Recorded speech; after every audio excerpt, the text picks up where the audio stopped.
Ayan. Nagkita na naman kami ng aking pusa Carl. Oh. Mabuti pa itong pusa naglalambing sa akin. Tuwing pumupunta ako dito, binabati niya ako. Sana all.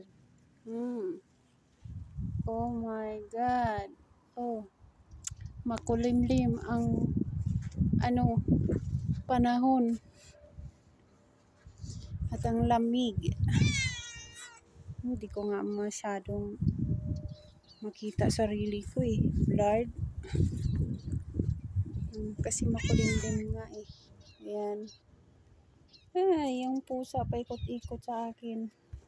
Mamaya marami na naman itong buhok na dumikit sa akin. Oh my God. Maning? Maning? Yala. Maning?